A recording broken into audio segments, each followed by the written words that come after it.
Now cast your mind back to this. The bells. No, it's not me. Of course, I know what you're thinking. You're all looking at me thinking Charles Lawton's emerged, aren't you?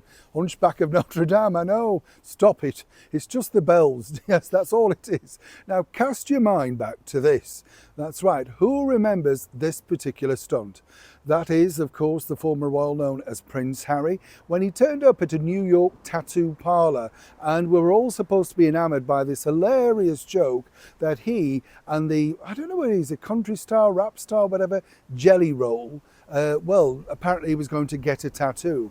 And, you know, I have to say, in fairness, I thought Harry was able to act his way out of that quite well. The expression, all that sort of stuff, it worked quite well. Maybe, dare I say, he's actually a better actor than Meghan Markle is a better actress. She never looks happy, does she? Whatever. Even when she's stirring pots of jam in a rented kitchen. You get the picture. But behind the scenes, as ever, well, there was a problem. Let me explain. Morning, good to see you, chums. Thank you so much for joining me today. You see, this is the thing, it's real out here.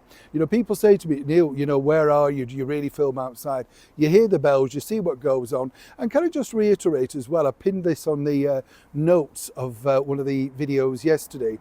The lady who was unpacking the stuff behind me, I did go and offer help, but truly, you've got to be very careful in London. You know, people are very suspicious, and it's, you know, if you go and say, do you want a hand, remember this is her private property. She'd had it delivered from a delivery company, and as nice as you want to be, people are very, it's not the same in the provinces, or, you know, when you go to smaller places, people are a bit more friendly. London, you know, so I did offer, but sadly she wanted to do it herself. So for all those saying, Neil, you're not much of a gentleman, I'm always a gentleman.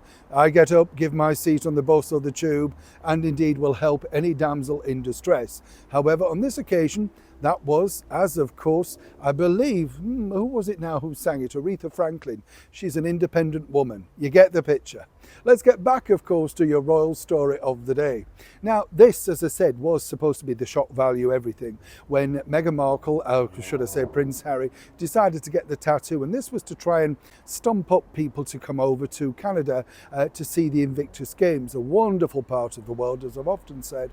And I do like the Invictus Games. It's the one thing that I think really deserves a lot of credit. But, you know, it's difficult with all the showbiz around it. Now, here's where this gets interesting, because as we all know, Meghan and Harry, if you remember, they just didn't wear the gear, you know, this sort of marketing merchandise for Invictus. And as I said at the time, I just thought this was ridiculous, because people, you know, when you go to a concert, I'm sure many of you will know this, whether it's Barry Manilow or Neil Sedaka or Taylor Swift or somebody like that, people like to buy souvenirs, don't they? It's proof that you were there, you know? If you go and see Barry in Las Vegas, you want the bag saying Barry Las Vegas 2025. You can understand why people wanted that. They refused to wear the Invictus Games merchandise for whatever reason of their own. Here's the thing though, and this is my theory on this. Meghan Markle, you see, was also supposed to be in on the tattoo joke, but at the 11th hour suddenly had one of her turns, as we like to say in the north. Basically, she didn't feel well, you know. It's the sort of thing where she didn't feel well that she couldn't meet the President of the United States, you know, President Trump, or the fact that she couldn't do other things suddenly because she didn't feel particularly well. You get the picture.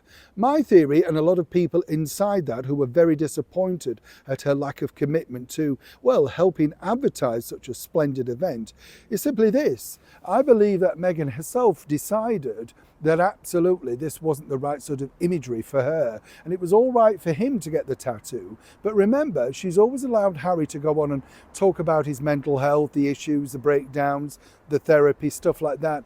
Meghan has never shown that side of herself. She never talks about her own problems because, as she said in the CBS interview, I only just scratched the surface. Translated, anybody offering me big bucks, I might write a book and tell you my inside version story.